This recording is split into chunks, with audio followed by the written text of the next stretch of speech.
Hi everyone, welcome to Mindwalk with Sina podcast, where we explore science, society, philosophy, and beyond. Hi everyone, today I will talk about my study program in cognitive science. I will talk about its interdisciplinary nature and how it came to cognitive science, so the history of cognitive science. But first of all, I just want to say why I want to talk about cognitive science. So the reason I want to talk about cognitive science is that I think cognitive science is like a key piece that helps us make sense of a lot of other stuff in science, from how our brains work to how we can make smarter machines. And so I think the research in cognitive science is very important to the research in other neighboring fields like psychology, neuroscience, AI, and maybe also anthropology and the possible combinations of these fields. But what is cognitive science? What is this? What is the idea behind it? What is the goal of cognitive science? So let me say, whenever I mention that I study cognitive science, people often nod and say they get it. But I can tell they're thinking it's all about, poking around in brains like I'm some sort of, brain mechanic or something. And one person even asked me once if that means I work with nerdy brains. And I had to laugh because, he might be not entirely wrong. We're definitely nerding out on brains somehow, but it's just maybe not always the way you might think. But yes, usually people do have a general understanding of what cognitive science is about. But I think their understanding seems to be more associated with neuroscience. Also, if you Google cognitive science, you will see on Wikipedia a sort of, mix of psychology, neuroscience, linguistics, computer science or AI, and also philosophy and anthropology. So you will probably see a picture of all of these 6 fields. This sounds a lot to digest, I know, but cognitive science is indeed an interdisciplinary endeavor. This is how we call it. So it tries to explain the mind, what it is, and the processes in the mind. So it tries to explain how we are able to think, how we learn, how we remember, how we perceive, and how we communicate. So how the language works in our minds. And in order to understand all of this, we must understand the other fields as well, or at least the intersections between these fields in cognitive science. So we need psychology, neuroscience, AI, and I think also a lot of other fields to understand what the mind is actually doing when we remember something, or when we perceive something, or learn something, or do anything else. So what the brain or the mind is actually doing so you as a human being can function the way you function, roughly speaking, or at least this is the idea behind this field. Now let's have a look at the history of cognitive science. So cognitive science journey started with a critical look at behaviorism. What is this? Behaviorism claims that all the behaviors can be studied in a systematic and observable manner. So it focuses strictly on objective and observable behaviors, and it rejects all kinds of mental states like feelings or thoughts. So it claims that behavior should be studied independently of these mental states like feelings and thoughts that cannot be measured or observed in any way. And this approach was the dominant approach in the early 20th century, and it had a profound impact on psychology. However, the limitations in behaviorism soon became clear because it was not able to explain every aspect of behavior. One of the limitations could be seen in learning, for example, because according to behaviorism, the whole behavior is learned or is a result from the interaction within the environment. And this learning occurs either through reinforcement learning or through conditioning. I will say some few words on reinforcement learning and conditioning. So reinforcement learning is actually primarily used in the context of machine learning and AI. So it focuses on how an agent learns from the interactions with the environment to achieve certain goals.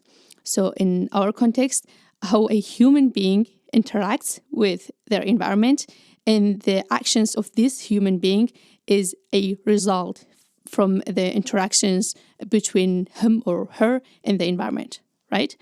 And conditioning, or specifically operant conditioning, is more about the study of learning from a behavioral perspective. It's often discussed within psychology, and it's based on reward and punishment. So a behavior is more likely to be repeated when it's rewarded and less likely to be repeated when it gets punished. An example for that, you study for an exam and you score high. You might be rewarded by your parents with a gift, for example. This acts as a positive reinforcement because it's positive because you get rewarded, right? And this increases the likelihood that you will study hard for your future exams too. You want to get rewarded again and, get more gifts. But if you ignore your studies and you score poorly in the exam, your parents may take some of your privileges, right? For example, internet or something. And this consequence is a form of negative punishment because you get punished, right? And this decreases the likelihood of you ignoring your studies in the future because you don't want to get punished and you don't want your parents to take away your privileges, at least not internet. But yes, and now according to behaviorism, we only learn in these two ways. So either through reinforcement learning or through conditioning. But a lot of other studies showed that this is at least not always the case. But there is also the so-called latent learning. And this latent learning takes place without any motivation. So without any rewards or punishment, it just happens spontaneously. But this is very complicated, and we will talk about behavior and learning more deeply in another episode. Simultaneously, developments in other fields were converging toward a cognitive perspective, for example, in mathematical logic. So first of all, let me put clear, one of the central ideas in cognitive science is that mind computes, just like a computer, right? But how? So the answer is if the behavior is based on stored information about the environment, which we call representations. So we take information about the environment, and this information is stored in our mind, and this is a representation about the environment. So if this is the case, if our behavior is indeed based on these representations, then we need to explain how these representations are processed in the mind, right? And here is where the Turing machine comes into the game. And so this is a model of how we process these information in the mind. It's a way of how information processing takes place in an algorithmic way. And Alan Turing's work laid the groundwork for the concept of the mind as an information processor. So in this context, maybe a very rough or a small definition of mind, it's an information processor. And in general, Turing's ideas about algorithms and computations provided a model for understanding cognitive processing works. But this is also very, complicated, and maybe this will be the subject of one of the future episodes. But it's very important to know that the idea that the mind computes was very important for shaping the field cognitive science. So like I said, also developments in linguistics had an impact on defining or shaping the field cognitive science. So in general, linguistic theory tries to explain how mental processes regulate or control the use of language. So basically how our mind works or what happens in our mind when we speak, for example, how this is regulated or by which processes in the mind, right? And one of the important, or actually one of the most important personalities in this field is Noam Chomsky, who works at the interface between linguistics and philosophy. And he came up with a theory about transformational grammar. And this theory challenged the old behaviorist idea about how language actually works. And he's one of the first personalities who looked into why languages have the structures they have. And he tried to explain this by distinguishing between when you know the rules of a language and what actually happens when you use these rules, right? So he distinguished between competence and performance. So competence is when you have the rule book of the language in your head, you know how sentences should be put together, and performance is what actually happens when you talk, right? An example for that is when you turn a regular sentence like the cat chased the mouse into the question, did the cat chase the mouse, right? So you mix things up. And Noam Chomsky also claimed that human babies are born with core linguistic sense, right? Because, for example, they can produce sentences they never heard before. But this also has some, critical points. One of them is if the human babies are really born with this linguistic device or this linguistic sense, then why do they often make grammatical errors, right? This is a good question. But nevertheless, the work of Noam Chomsky is not only crucial for the linguistic field, but also for the field psychology. And with that being said, we will now turn our attention to the role that psychology plays in shaping or defining cognitive science. So early 1950s, people started to think that our minds do work by processing information, right? And this was partly influenced by the emergence of information theory in mathematics, that information can be measured in bytes, just like computers, right? And this idea got popular in psychology, and it was inspired by some new mathematical theories about how to measure information. And George Miller and Donald Broadbent made two big contributions to this idea. And by these contributions, they shifted the focus on behaviorist ideas into internal cognitive processes, right? So George Miller looked at the channel capacity on how much information we can handle at one time in our working memory, or the so-called short-term memory. So he claimed that we have a certain limit when we perceive an information, and this limit is about 7 items or 3 bytes. I will give you an example. Try to remember the following phone number: 1 4 7 8 5 6 6 2 9. The average person will hold about 7 plus or minus 1 or 2 items in their working memory at one time.